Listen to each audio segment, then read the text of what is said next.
नमस्कार दोस्तों, स्वागत हमारे चैनल आरटेक पर। और आज हम अपने खास मेहमान से मिलाने वाले हैं।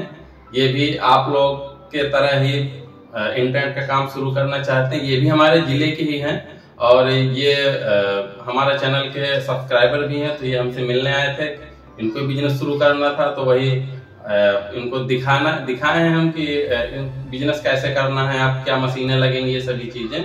तो इनका नाम बताना भूल गए, इनका नाम अभिलाष गुप्ता जी है। तो मिलिए इनसे। मित्रों नमस्कार। आज हम यहाँ आए हुए हैं। हमने इनका सेटअप देखा, काफ़ी कुछ सीखने को मिला। अब हमें क्या क्या करना है और कैसे करना है, इन्हीं से पूछते हैं। तो अब इस बिजनेस के बारे में आप हमें कुछ जानकारी देंगे, जैसे कि इंटरनेट का बिजनेस क्यों करना चाहिए। देखिए, अगर बात करें कि इंटरनेट के बिजनेस समय की मांग है, जैसे कि कुछ समय पहले तक अगर हम देखेंगे तो मोबाइल का स्कोप नहीं था। ऐसा लगता था कि गांव में मोबाइल नहीं जाएगी, लेकिन आज गांव के हर व्यक्ति के पास मोबाइल है। और वो व्यक्ति जो कभी मैसेज तक करना नहीं जानता, आज वो यूट्यूब, फेसबुक, इंस्टाग्राम ये सब चीजें चला रहा है। तो आगे आने वाले समय में हमें हर एक गाँव, हर एक शहर तो ऑलरेडी हो चुके हैं, वहां पर हमें इंटरनेट सुविधा पहुंचानी पड़ेगी, ये उनको जरूरत है। तो अगर उसको हम पूर्ति के लिए अगर हम इंटरनेट के बिजनेस में कूदते हैं या इसको करते हैं, तो इसमें आगे चल के बड़ा स्कोप है और इससे एक अच्छा खासा आप इसमें पैसा कमा सकते हैं। तो नहीं, बहुत अच्छा, आपकी बात अच्छी लगी। मैं आपसे एक बात और करना चाहता हूँ कि मैं एक कस्बे से बिलोंग करना चाहता हूँ। तो क्या ये बिजनेस छोटे गांवों में और कस्बों में भी किया जा सकता है? देखिए, काफी समय अगर पहले की बात करें तो पहले तो शहर तक ही सीमित था, लेकिन आज ये सब बाउंड्री जो है सब टूट चुकी है। अगर आपके यहाँ, आपके गांव में या अगर आपके पास 40-50 कस्टमर भी हैं, आपके गांव में उपभोक्ता अगर इतने हैं, तो आप एक छोटे से गांव पर भी आप इसको चला सकते हैं।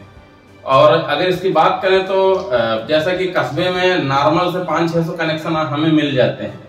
और अगर गांव बात करें तो जैसे कि बहुत सारे गांव जो होते हैं हमारे काफी बड़े होते हैं, तो वहां पर आप आसानी से इस काम को कर सकते हैं। हाँ, बशर्ते ये होता है कि कुछ गांव पिछड़े होते हैं, तो ये आपको पहले तो सर्वे करना होगा आपके अपने गाँव का, वहाँ मांग देखनी पड़ेगी, क्योंकि आज हर उसमें सर्विस सेंटर है, ऑनलाइन सेवा केंद्र, बैंकिंग है, तो उनको नेट की जरूरत पड़ती है। वैसे भी एक इस समय जब से कोरोना आया है, आपने देखा होगा कि जो शहर का व्यक्ति है वो गांव के व्यक्ति शहर में जाकर नौकरी करता, आज वो वर्क फ्रॉम होम कर रहा है। तो इन सब चीजों को देखते हुए अगर आप पहले सर्वे कर लेंगे आप अपने गांव का, जहां पर आप बिजनेस डालना चाह रहे हैं, तो उसके बाद ये चीजें ज्यादा बेटर होंगी बिजनेस करने के हिसाब से।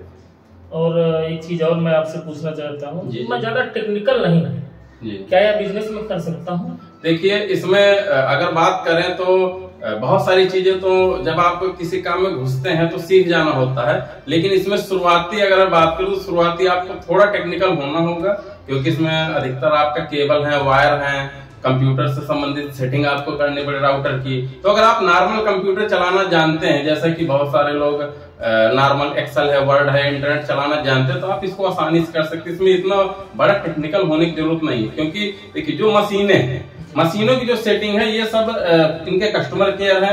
आप मान लीजिए कोई OLT है, कोई डिवाइस है, तो आप उनको एनीडेस्क में देके आप उस कॉन्फ़िगरेशन को करवा सकते हैं। और वैसे बहुत सारे ऐसे बंदे हैं दिल्ली में, कानपुर, लखनऊ में या हर शहर में, तो आपका कुछ अमाउंट लेके भी आपको कॉन्फ़िगरेशन कर देते हैं। तो यहाँ पर आपको इतना ज्यादा टेक्निकल होने की जरूरत नहीं है, हाँ थोड़ा बहुत होना जरूरी है। अच्छा, एक चीज और बताइए, इसमें आमदनी कैसे होती है? देखिए, आमदनी तो अगर मैं बताऊं तो आमदनी का तो अगर आप मान लीजिए कि बैंडविड्थ लिए हैं, ठीक है, तो आपने 10,000 रुपए का कोई बैंडविड्थ लिया है। अब आप उसमें जो कस्टमर के जो प्लान बनाएंगे, तो अगर आपने बैंडविड्थ लिया है तो बैंडविड्थ के बाद मान लीजिए 10,000 रुपए आपने एक महीने में एयरटेल या टाटा को दे दिया। अब इसके बाद आपको 20,000 की आमदनी हुई, तो आप 10,000 वो काट लीजिए, तो आपका 10,000 की आमदनी हो गई। ये तो हुआ आपका बैंडविड्थ बेस। लेकिन अगर मान लीजिए आपको फ्रेंचाइजी है आपकी, यानी कि आपने किसी से फ्रेंचाइजी ले ली, एयरटेल, स्ट्रीम है, जियो है, या बहुत सारे ISP हैं अन्य, उनसे ले लिया। हर ISP का अपना एक रेशियो होता है, कोई आपको 20% में देगा, कोई 40% देगा, कोई 60 दे सकता है। तो ये आपके और उस ISP की डीलिंग के ऊपर है, लेकिन फिर भी मान के चलते हैं कि आपने 50-50 का एक आमदनी का रेशियो रखा। तो जो भी प्लान होगा, मान लीजिए आपने 500 का प्लान बेचा, टैक्स हटाने के बाद 250 वो ISP ले जाएगा और 250 आपको बचेगा प्रति कस्टमर। अब ये आपके ऊपर है कि आप उसको 200 का प्लान दे रहे हैं कि उससे आप 1000 का प्लान दे रहे हैं। अच्छा, एक चीज और जानकारी चाहिए कि ये एयर फाइबर में करना चाहिए या फाइबर में? हाँ, ये आपने बहुत अच्छा सवाल पूछा है और हमारे जो बहुत सारे सब्सक्राइबर हैं बहुत सारा कमेंट करते हैं, क्वेश्चन पूछते हैं कि ये हमें एयर फाइबर करना चाहिए कि फाइबर में करना चाहिए। तो दोस्तों अब इसके बारे में थोड़ा समझिएगा। एयर फाइबर, जैसे फाइबर जो हम केबल से बिछाते हैं, कनेक्शन करते हैं, वो तो फाइबर हो गए, और जो हम बिना केबल के दूर तक इंटरनेट देते हैं वो एयर फाइबर होता है, कि हवा में फाइबर एक प्रकार से कह लीजिए। तो अगर आपका ऐसा क्षेत्र, मान लीजिए कस्बा है, कस्बे में आप अगर फाइबर बिछाएंगे तो आपको 400-500 कस्टमर मिल जाएगा। अब वहीं पर कोई दूर का कस्टमर है, कोई गांव है 3-4 किलोमीटर, 5 किलोमीटर, 10 किलोमीटर, वो मांग रहा है आपसे कनेक्शन, तो आप केबल नहीं बिछा सकते उतनी दूर।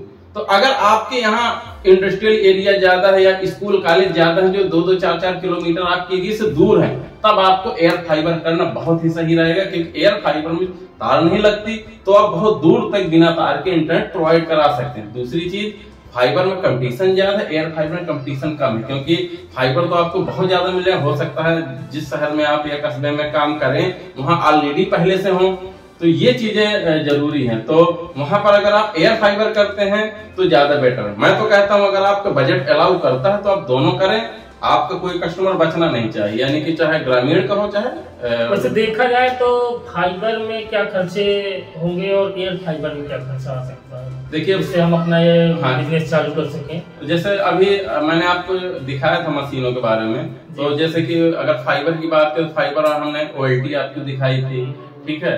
तो अगर हम मेन फाइबर की खर्च की बात करें तो उसमें मेन मशीन OLT होती है। देखिए इन्वर्टर बैकअप ये तो आपको रखना पड़ेगा दोनों में, क्योंकि 24 घंटे नेट चलना चाहिए, लेकिन मेन OLT हो गई, उसमें जो आप फाइबर बिछाएंगे आप अपने एरिया में वो खर्च हो गया, और इसके बाद जो आप कस्टमर एंड में राउटर ONU लगाएंगे वो खर्च हो गया। तो ये लगभग मान के चले, अगर मोटा मोटा तो लगभग 20,000 के आसपास का शुरुआत में फाइबर लग जाएगा, और आप अगर 10 ONU से भी स्टार्ट करते हैं तो लगभग 15,000 के आसपास को ONU हो गए, और लगभग 30 से 35,000 की आपकी OLT पड़ती है। तो अगर बात करें तो 30 लगभग 60-65 हजार में आप फाइबर बिजनेस को शुरू कर सकते हैं। हाँ, लेकिन यहाँ पर एक जरूरत पड़ती है स्प्लाइसिंग मशीन की, वो अलग से होती है, वो आप किराए भी ले सकते हैं, या फिर आप खुद से परचेज करें तो वो लगभग 1 लाख 1.5 लाख के आसपास पड़ती है। तो अगर हम मेन बात करें तो लगभग 60-65 हजार में आप FTTH का वर्क शुरू कर सकते हैं। अच्छा, ये सब करने के बाद हम इंटरनेट सुविधा लोगों को कितने दिन में दे सकते हैं? अब जैसे कि मान लीजिए सबसे पहले आप जिस ISP से लेना चाह रहे हैं, ठीक है, सबसे पहले आपको बैंडविड्थ लेना पड़ेगा, उससे आप बात करेंगे। इसके बाद जैसे ही वो आपका डॉक्यूमेंटेशन लेगा, ठीक है, उसके बाद लगभग 20 से 25 दिन में आपका सर्किट ओपन हो जाता है, पोर्ट आपको मिल जाएगा, यानी कि आपका SP ये बताएगा कि फला जगह से आपका पोर्ट है इस टावर से। अब वहां से, उस टावर से आपको अपने जहां पर आप अपना कंट्रोल रूम बना वहां तक आपको आपका फाइबर रहेगा। जिस दिन से आप पोर्ट आपको ओपन हो जाए, मान लीजिए कि उसी दिन से आप काम स्टार्ट कर सकते हैं, बशर्ते आपके इधर वाला सेटअप पहले से कंप्लीट हो। क्या इसका कोई लाइसेंस भी होता है जो इस कार्य को करने के लिए हमें लेना पड़े? लाइसेंस कई कैटेगरी के होते हैं, लेकिन जैसे कि जो हमने पहले भी बताया है कि शुरुआत में लाइसेंस, क्योंकि ये टेलीकॉम काफी महंगे होते हैं, कई सारे अलग अलग कैटेगरी के होते हैं, जिले के, स्टेट के कैटेगरी उनमें होती हैं। तो अगर आप शुरुआत करना चाहते हैं, शुरुआत में आप लाइसेंस लेके भी कर सकते हैं, बिना लाइसेंस की भी कर सकते हैं। लेकिन अब उसमें क्या है कि अगर आपके पास लाइसेंस, मान लीजिए 2 लाख का खर्चा लाइसेंस का, आपका बजट ही 2 लाख का है, तो आप लाइसेंस में फिर क्यों पैसा फंसाएंगे? तो उस कंडीशन में आप ये कर सकते हैं कि आप किसी दूसरे फ्रेंचाइजी से, यानी कि उस फ्रेंचाइजी के पास लाइसेंस होगा ISP के पास, उसका आप लाइसेंस यूज करके आप उसके अंडर में काम कर सकते हैं। अगर कोई ऐसी गवर्नमेंटेड बात आती है तो उस समय वो ISP वाला अपना लाइसेंस दिखाएगा कि मेरे अंडर में मैं काम कर रहा हूँ। मान लीजिए हमने ISP से अपनी फ्रेंचाइजी ली, उसके लिए देखा जाए तो फाइबर में हम नजदीकी अपने कनेक्शन दे सकते हैं। हाँ। एयर फाइबर से हम अगल बगल के गांवों में, स्कूलों में काफी जगह कनेक्शन दे सकते हैं, तो उसके लिए हमें टावर लगाना पड़ेगा। हाँ। तो क्या टावर लगाने के लिए भी कोई परमिशन लेनी पड़ती है? हाँ, टावर लगाने के लिए परमिशन होती है, लेकिन इसके लिए अगर आप देखिए शहर से बिलोंग करते हैं, या फिर आपके यहाँ कोई हवाई पट्टी है, या कोई डिफेंस का अगर कुछ है, तो उस कंडीशन में आपको अपने म्यूनिसिपल कॉर्पोरेशन या फिर जो विभाग वहां पर होगा, जैसे डिफेंस का है तो आपको डिफेंस परमिशन लेनी पड़ेगी। अगर आपका मतलब फ्लाइट वाला है, एयरपोर्ट है, तो वहाँ पर सिविल जो उनके होते हैं उनसे आपको परमिशन लेनी पड़ेगी, क्योंकि अगर फ्लाइट लैंड और टेक ऑफ कर रही है तो आपका टावर बीच में अड़चन डाल सकता है। तो इस कंडीशन में आपको परमिशन की जरूरत है। लेकिन अगर आपके पास ऐसा कुछ नहीं है तो आपकी किसी भी परमिशन की जरूरत नहीं है आपको टावर लगवाने के लिए। आजकल आप देख रहे होंगे कि इंटरनेट में बहुत सा क्राइम हो रहा है। अब मान लीजिए हमने लोगों को कनेक्शन दिया और वहां से कोई क्राइम होता है तो उसकी जिम्मेदारी किसकी होती है? इसके लिए कुछ आवश्यक जानकारी हो तो जरा दर्शकों को बताइए। ये भी बहुत अच्छा प्रश्न है कि होता क्या है कि कई बार आपने सुना होगा और मैंने भी बहुत सारे ऐसे कंप्लेन आई है, मैं बता दूं होता क्या है कि लोग क्या करते हैं कि उनके पास लाइसेंस नहीं होता, वो घर का कनेक्शन एक बड़ा कनेक्शन ले लेते हैं और उसके बाद उस कनेक्शन को अपने 2-4-10 लोगों को बांट देते हैं। अब उस कंडीशन में आप समझिए होता क्या है कि कनेक्शन वो अपने नाम लिए रहता है और वो 10 लोगों को बांट के उनसे बिल लेता है। अगर वो 10 में कोई क्राइम करता है तो क्योंकि आईडी आपकी लगी हुई है उस कंडीशन में आप फंसते हैं। लेकिन जब आप इस बिजनेस में उतरेंगे तो यहाँ पर केवाईसी होती है, आपका जो आईएसपी है वो आपसे डॉक्यूमेंट लेगा। आपके डॉक्यूमेंट तो आपके बिजनेस के लिए होंगे, लेकिन जो आप कस्टमर जोड़ेंगे, मान के चलिए आपने किसी को जोड़ा, मुझे जोड़ा, तो मैं आप अपना आधार कार्ड, आईडी प्रूफ है और एड्रेस प्रूफ ये दूंगा। आपको लेना जरूरी है, उसको रखिए। और उसका जो डिवाइस है, राउटर लगाएंगे, उसका मैक आईडी होता है। तो अगर उसके जब उसके एक पोर्टल बनता है, पोर्टल में आप उसका कनेक्शन बकायदे बनाते हैं, उसके अकाउंट जनरेट होता है। अब उस अकाउंट को उस मैक में फीड करना होता है। अगर उस कंडीशन में वो कोई क्राइम करता है, साइबर अपराध करता है, किसी को कुछ मैसेज कुछ भी करता है, तो उस कंडीशन में अगर पुलिस आपके पास आ रही है तो आपको सीधा सीधा जो आपके आईपी है, आईपी एड्रेस से ट्रेस करते हैं पुलिस वाले, ठीक है। तो उस कंडीशन में आपको वही आईपी और मैक आईडी उठा के उस कस्टमर की डिटेल दे देना है कि ये कस्टमर का इस कंडीशन इससे हुआ है।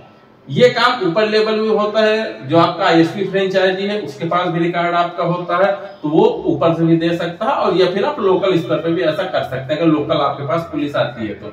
इसके अलावा जो इसमें सबसे मेन जरूरी है कि आप केवाईसी डॉक्यूमेंट प्रॉपर रखिए। कोई भी कनेक्शन ऐसे मत खोलिए, क्योंकि देखते हैं दिन रात 24 घंटे इंटरनेट चलता है और आदमी हर तरह का काम करता रहता है। तो बस ये जरूर ध्यान दें कि अगर आपका कस्टमर तो प्रॉपर केवाईसी करके इंटरनेट कनेक्शन ओपन करें। बिल्कुल सही। हम ये जानना चाहते हैं, मान लीजिए हमने अपना व्यवसाय चालू कर दिया तो हम पहले ही महीने से अपने कस्टमर कैसे बनाएंगे जिससे अच्छा बेनिफिट हो सके और हमारा बिजनेस आगे बढ़ सके? देखिए, इसके लिए एक चीज और मैं बता दूं कि आप जब कोई भी बिजनेस, मैं इसकी बात नहीं कर रहा, आप कोई सा बिजनेस करेंगे उसमें सबसे पहली चीज होती है आप एडवर्टाइजमेंट, ठीक है। तो सबसे पहले तो आपको आपके एरिया में एडवर्टाइज करना पड़ेगा, लोगों को बताना पड़ेगा, ठीक है। अब वहां पर अगर आपके एरिया में ऑलरेडी कोई कंपनी है तो तब आपको ऑफर भी निकालने पड़ेंगे कि मान लीजिए कि 2 महीना फ्री, 4 महीना फ्री, या हम एक पैकेज आप बना सकते हैं कि 5000 में 5 महीने फ्री प्लस इंस्टॉलेशन, या 2000 में। ऐसा करके आप अपने एरिया के हिसाब से ये ऑफर बना सकते हैं। लेकिन अगर आपके एरिया में कोई इंटरनेट सर्विस प्रोवाइडर नहीं तो आप काफी आसानी से उनसे इंस्टॉलेशन चार्ज भी ले सकते हैं। शहरों में आपने देखा होगा कि वो फ्री इंस्टॉलेशन करते हैं क्योंकि वहाँ बहुत सारी कंपनियां हैं। तो इस वजह से तो ये आपको देखना पड़ेगा, आप अपने हिसाब से प्लान बना सकते हैं कि कैसा क्या करना पड़ेगा। और रही बात इसके बाद दूसरा, इसमें सबसे जरूरी चीज है आपकी सर्विस बहुत एक्यूरेट होनी चाहिए, यानी कि नेट जो है 24 घंटे बंद नहीं होना चाहिए। अगर कोई कस्टमर की कंप्लेन है तो आप समय से उसकी सॉल्व करिए, क्योंकि अगर आप ऐसा नहीं करते तो कस्टमर दूसरे में शिफ्ट हो जाएगा। दोस्तों देखिए, आज हमने इंटरनेट के बिजनेस को चालू करने के लिए बहुत सारी चीजें आज हमने इनसे सीखी। आप भी नए होंगे, अगर आपको भी कोई जानकारी चाहिए, कोई ऐसी चीजें जानकारी चाहिए जो आपकी समझ में ना आई हो, या बिजनेस को आगे बढ़ाने के लिए कुछ चीजें आपको जानकारी चाहिए, तो आप आरटेक चैनल को सब्सक्राइब करिए और कमेंट करिए। धन्यवाद। नमस्कार दोस्तों, जय हिंद।